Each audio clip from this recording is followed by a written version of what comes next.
Are your people working hard but not reaching their full potential? The problem is not effort, it is development. At the Modern Observer Group, we transform workforce development into real performance. Our human-centered achievement programs help your team think better, communicate stronger, and execute at a higher level.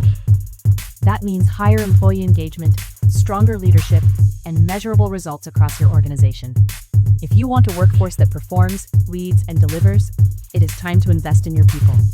Visit modernobserver.com and discover how the Modern Observer Group helps you build a workforce that wins.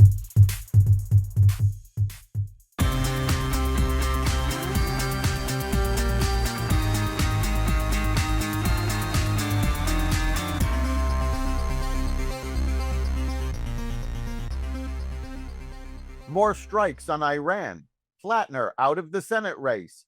Honda announces recalls and more. Welcome to the Raw Naked Truth. I'm your host, Eric Lopkin, and here's the news you need to know. The U.S. hit Iran again Wednesday night after Trump floated the idea of reimposing a naval blockade on the Strait of Hormuz and suggested the U.S. could seize Kharg Island, which handles roughly 90% of Iran's oil exports. Iran retaliated by launching drone and missile strikes at U.S. military facilities in Bahrain and Kuwait. The Kuwaiti army confirmed air defenses were confronting hostile missile and drone attacks. President Donald Trump said Wednesday the U.S. will give Ukraine a license to manufacture Patriot air defense systems, a move that could mark a significant shift from supplying Kyiv with American-made weapons to helping Ukraine produce them itself. Trump made the comments while meeting with Ukrainian President Zelensky as Kyiv continues to press Western allies for additional air defense capabilities to counter Russian missile and drone attacks. Trump's announcement comes as Patriot interceptors have become one of Ukraine's most urgent military needs. The U.S.-made Patriot system is widely regarded as Ukraine's most capable defense against Russian ballistic missile attacks and has played a central role in protecting Kyiv and other critical infrastructure. Meanwhile, Ukraine reported long-range strikes Wednesday on targets inside Russia. The reported targets included oil refineries, compressor stations, and other energy infrastructure. Kremlin spokesperson Dmitry Peskov described the attack as dangerous for the international energy system. 2 oil tankers were damaged in Tagnarok Bay, with 2 crew members injured. Officials reported no spill because the tankers were empty.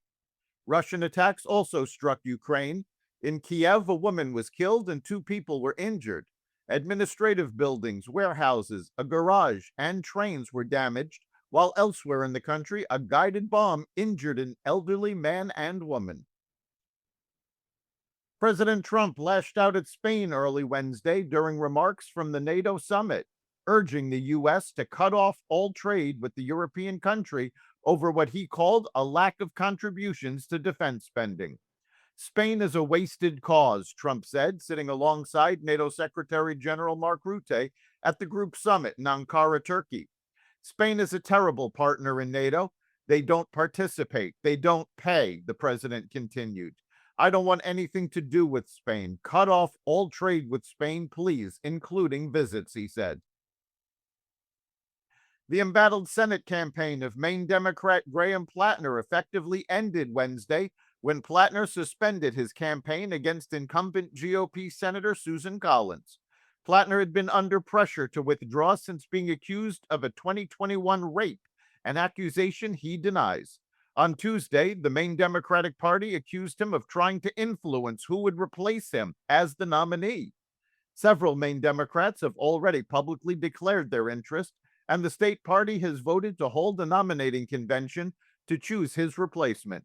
A pro-Collins super PAC reportedly has $8 million on hand for a negative ad blitz aimed at defining any new Democratic nominee before Democrats can get their own messaging out. OpenAI announced Wednesday that GPT 5.6 models named Sol, Terra, and Luna will launch Thursday. The company reported that access will initially be limited to vetted partners. The launch followed a government-requested delay last month for additional testing. The company described Sol as its most capable GPT 5.6 model and identified Terra and Luna as lower cost versions. The release comes as Washington increases scrutiny of advanced artificial intelligence model deployments. The models are reported to improve agentic coding, biology, and cybersecurity capabilities. The launch follows recent U.S. concerns about national security and misuse risks in frontier AI systems. Anthropic disabled two models, Mythos and Fable, after a June 12th U.S. export control order. XAI also released Grok 4.5 to the public this week. Federal policy allows frontier model developers to provide advanced systems to the U.S. government for review for up to 30 days before release. Apple on Wednesday announced it has entered into a chip deal valued at more than $30 billion with Broadcom. Under the terms of the deal, Broadcom will design and produce custom silicon components and cutting-edge wireless connectivity technologies for Apple products. According to Apple, more than 15 billion chips will be built in the U.S. via the deal as part of the company's American manufacturing program. The tie-up will also see Broadcom modernize its Fort Collins, Colorado-based manufacturing facilities via a $1.5 billion investment. Honda is recalling more than 325,000 vehicles over faulty rearview image displays, which could increase the risk of a crash, according to federal regulators. The recall affects 2018 to 2020 Odyssey vehicles, the National Highway Traffic Safety Administration announced on Wednesday. A total of 325,588 vehicles are covered by the recall effort. That's the Raw Naked Truth for July 9th, 2026. Remember to like and subscribe to the Raw Naked Truth wherever you listen to podcasts. You can catch every episode of the Raw Naked Truth Daily News Brief, as well as our sister podcast, Carnivore Radio, with news analysis and commentary, and the rest of the Xvadio Podcast Network at xvadio.com, the Apple Podcast app, YouTube, Rumble, Spotify, iHeartRadio, Audible, Amazon Music, and other platforms that respect freedom of speech. We'll see you next time.